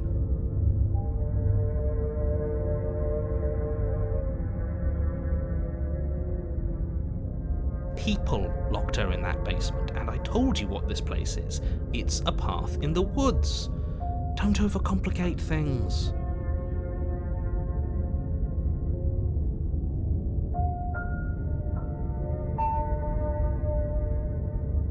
Told you everything you need to know. Going into more detail would just overcomplicate an otherwise very simple situation and make your job more difficult. If you want us to stand a chance against her, we need to be armed with information. What is she really capable of? How are we supposed to stop her? Not to sound like a broken record, but the less you know about her, the better things will go for all of us. I know it sounds like I'm hiding something, but you're just going to have to take me at my word. I don't think either of you really need to press the man on this. He wants us to slay the princess, so why would he have anything to hide? He seems like a nice guy to me. I appreciate the vote of confidence, but you should really stop wasting time chatting amongst yourselves in the woods. So if we could move this along? Like I said, if she killed you, it was probably because you didn't listen to me. Don't talk to her, don't trust her, just go in, do your job, and save the world. Great. Now, if you don't mind, the whole world is waiting with bated breath for you to save it from ruin.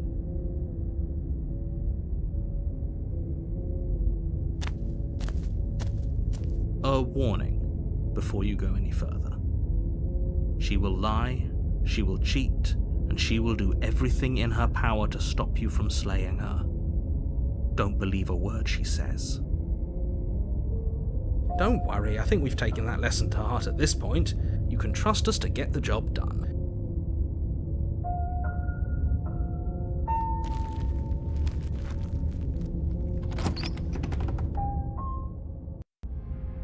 The interior of the cabin is a mess of twisted roots. The walls a chaotic weave of knotted wood that, almost as if by accident, just happened to resemble a room.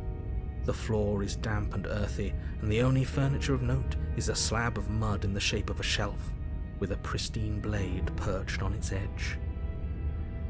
The blade is your implement. You'll need it if you want to do this right.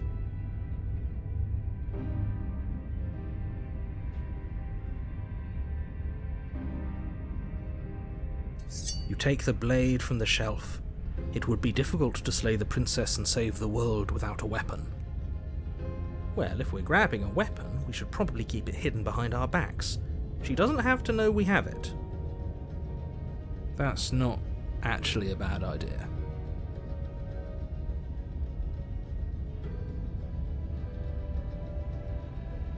Very different. Maybe that's because you haven't actually been here.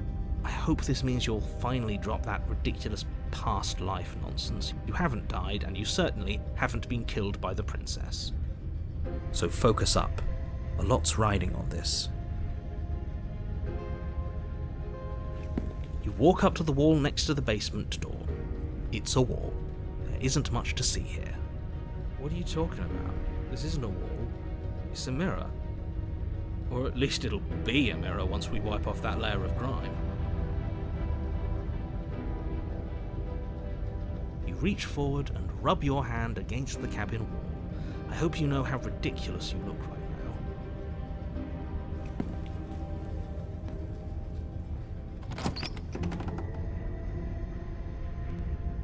The door to the basement creaks open, revealing a staircase dug into the muddy earth below. The ceiling is thick with roots that hang like locks of tangled hair. The weak starlight from the cabin windows behind you can barely penetrate the gloom here, only illuminating the edges of an opening below. It shines in the darkness like some kind of massive maw waiting to swallow you up into the earth. The air smells of dirt and copper. It's thick and wet, as if your lungs are being coated in mud with each intake of breath. If the princess lives here, slaying her would probably be doing her a favor. Her voice skitters up from below. Something nasty finds itself on my stairs. Come on down. Don't be scared. I probably won't bite. But you are. You're a wretched little thing. I recognize that voice as easily as I recognized your nervous little footsteps coming up the path. I know who you are, and I remember what you've done. See? She knows us. Is this enough for you to believe what we've been saying? Maybe, but you shouldn't let that cloud your judgment. She's just a princess. As long as you remember that and remain focused, slaying her will be easy. She seems friendly enough. Maybe we can talk our way out of this whole situation. You can't. Unless you slay her right away, she's going to break free and end the world. There's no reasoning with what she is. Look, I'm just throwing ideas out there. I like to think out loud. I'm the kind of guy who likes a discussion. Don't we want to hear what everyone has to say before making any big decisions? Do you want to hear what everyone has to say? Or do you just want to hear yourself talk? You need to stop lingering. Your task is to slay the princess, not endlessly debate about what to do with the princess. Fine. You're the boss. Thank you. You descend the basement steps, entering the dark room below. You can just make out the shape of the princess in the gloom. She's huddled against the far wall, her eyes bright and glaring from amid the thick roots. And there you are, one hand tucked away behind your back, gripping that sharp, sharp blade, no doubt. That's no fair. How would she know that?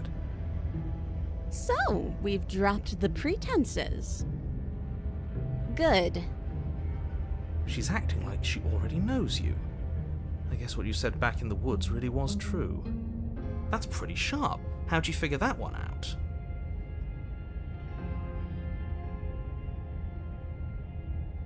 Well, you seem to be great at it. So, you really don't remember us, do you?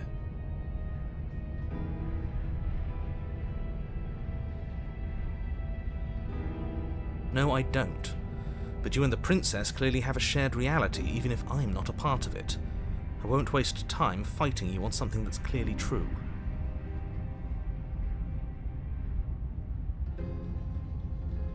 You fought us on it back in the woods. That was when the only perspectives we had were yours and mine. I'm just glad we could put all this behind us. Is it all behind us? Just focus on the task at hand. I don't care if you've been here before, and I don't care if you think you'll go somewhere else after this. My world is on the line right now, so I'd appreciate it if you would take this seriously and slay her. Let's chat her up a bit first. Maybe we can find a middle ground where everyone's happy. Don't talk to her. You're just going to make things more difficult than they have to be. Well, I seem to remember you having a tongue.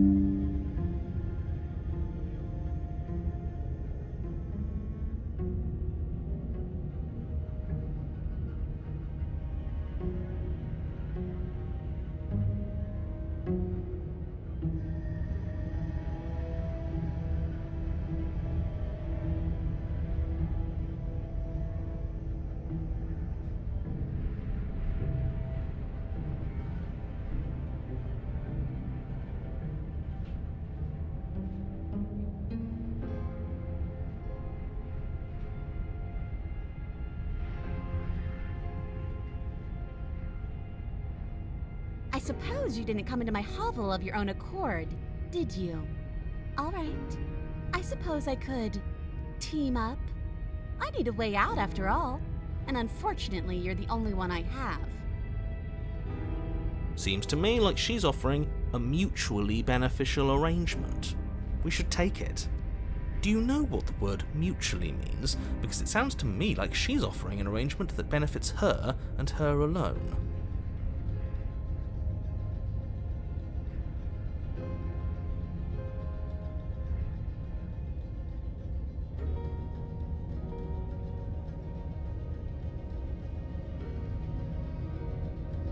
I don't need you to cut me out.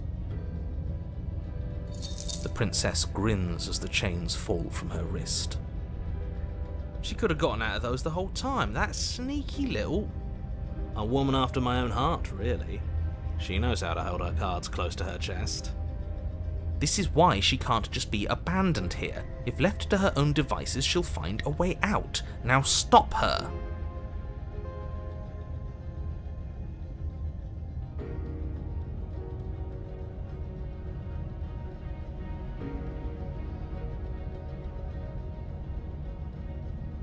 Yes, let's.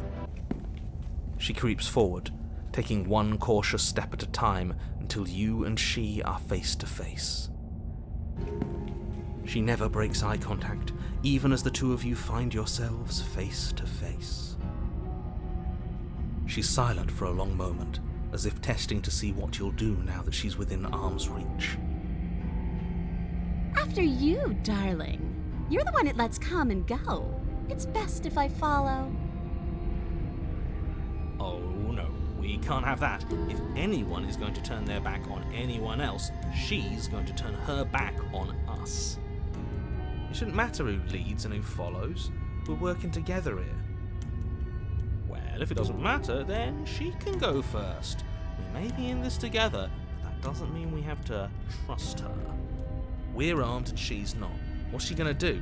Bite us when we're not looking? You're talking a lot about trusting someone who, by her very definition, cannot be trusted.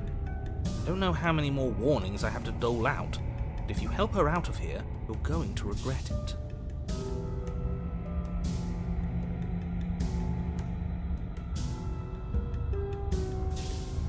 And turn my back on you? Do you think me a fool? Your tricks are one of the only things I've known, and I've learned better by now. Just go first.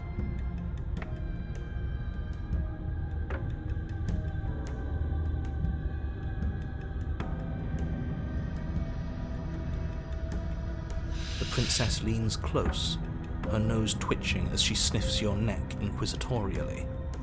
What is she doing? I think she's trying to figure out if we're lying, so it's a good thing we didn't lie. Your stink is the stink of a wretch, but not of a liar. If I have to go first, I'll go first. But I'll have you know my ears are sharp, and I've got eyes on the back of my head. They'll be watching. Eyes on the back of her head? Does she really? No, we're fine. The princess pointedly turns her back on you and starts up the stairs. You follow close behind her, the two of you walking on tiptoes through the knotted roots of the basement stairs. It's time, boys! Stab her in the back! Do it! Do it now! Wait, I thought we were helping her escape. Of course we're not. You didn't buy all that noise I was putting down, did you? I was just waiting for a moment for us to strike. She has it in for us, you know.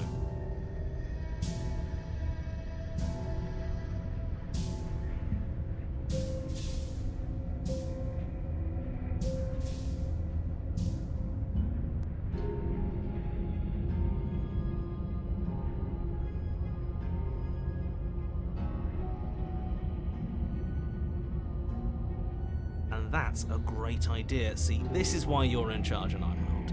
You think things through. You stick to your guns. It shows real leadership, and more people should be like you.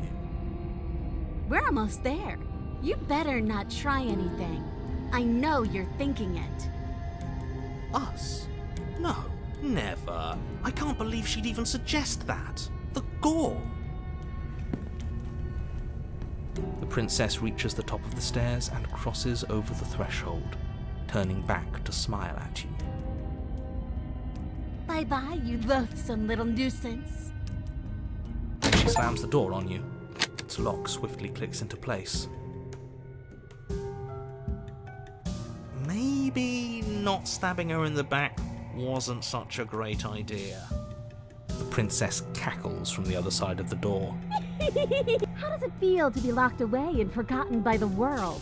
Isn't it just awful?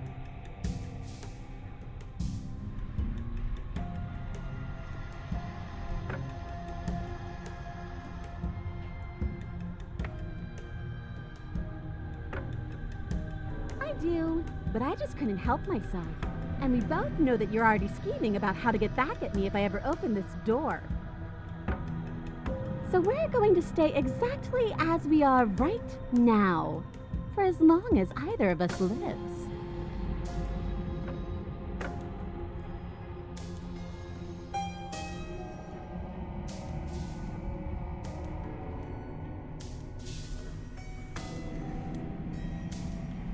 Why isn't he saying anything? I think he's gone. Oh, I didn't think I'd ever have to see you face to face again. Otherwise, I might have given you a little more courtesy at the top of the stairs. No hard feelings, I'm sure. Why is everything going away? I feel cold.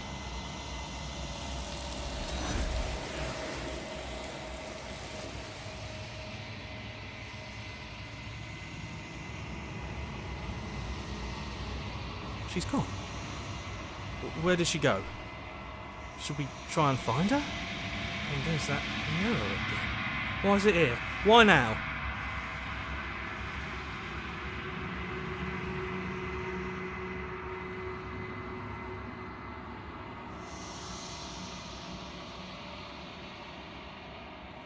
But it feels so bad. Like looking into it right now is going to be the end of everything. If he thinks it's bad, I'm with him.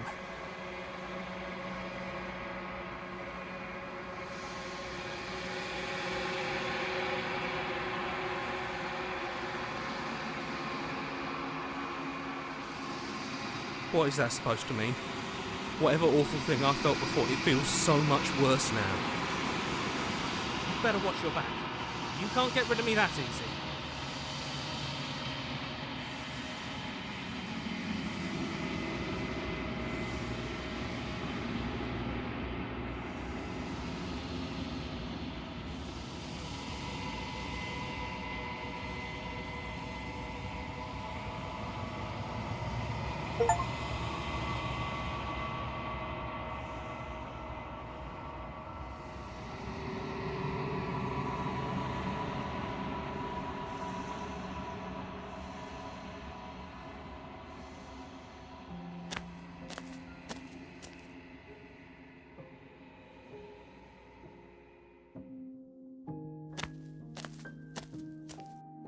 When I found you in the long quiet alone, I was terrified.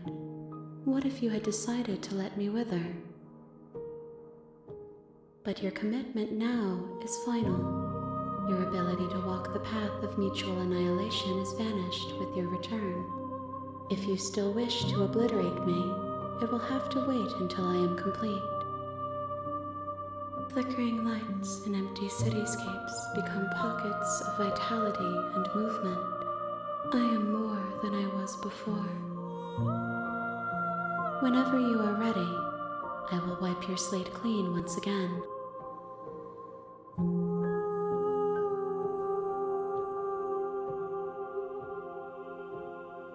Is a child the same as an infant? I am an unbroken pattern, but every vessel gives fresh perspectives and carves new avenues of expression. I am different, but I am the same.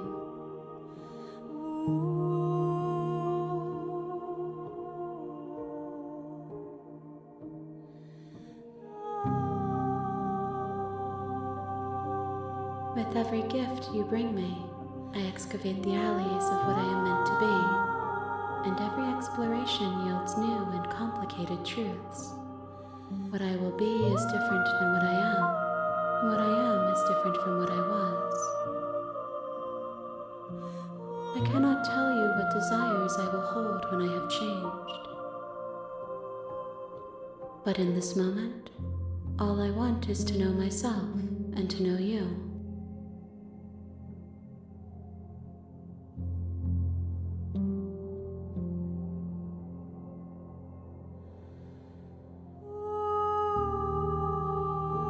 Those paths lead to worlds you've already seen, and to perspectives I have already made my own. They are useless to us now, inaccessible. The only paths of value are those that are yet untread.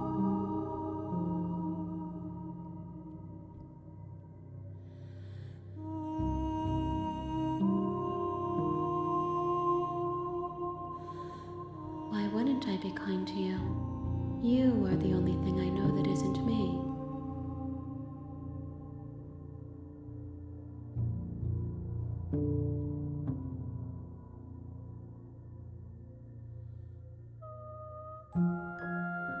This one is hope, marred by bitterness.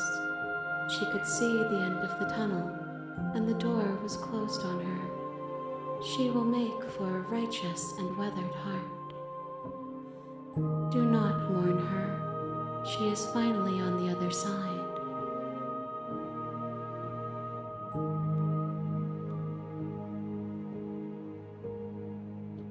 If I am to be an ocean, you have given me enough to build upon. My waters are shallow and murky, and I yearn for more perspective. I will transcend in due time, and there is no way forward but to contribute to my awakening.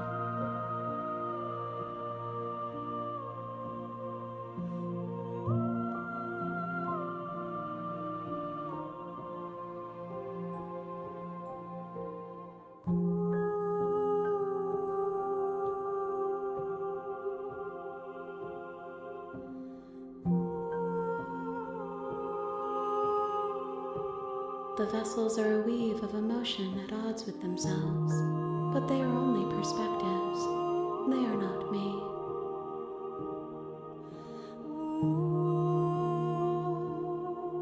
The wounds they've suffered carve texture around my heart. Without them, I would be as I was before. I would be alone and without sensation. I could not feel the joy of having you by my side, for I would not know your absence.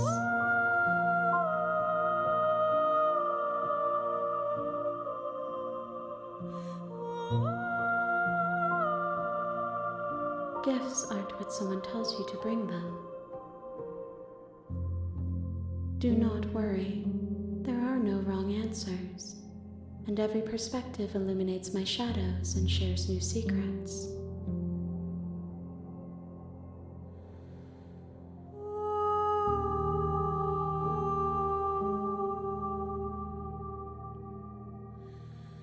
There is still much to be seen. Neither of us know the depths of our being. Perhaps at the end of this, I will be the one to kill you. Or perhaps we will leave this place together and find new horizons to discover.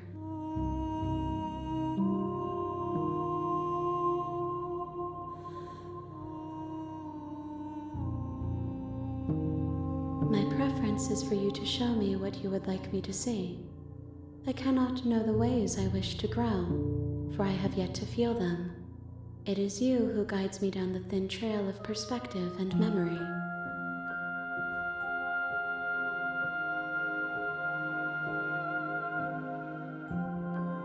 Eyes close in reflection.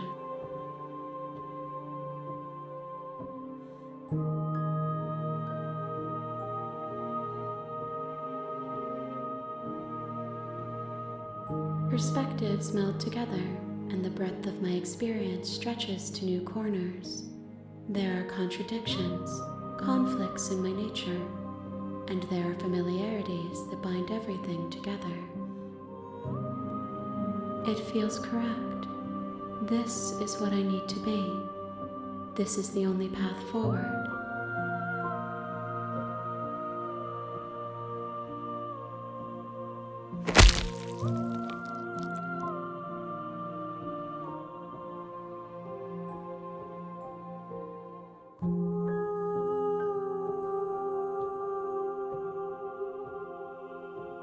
There's nowhere for you to be but here.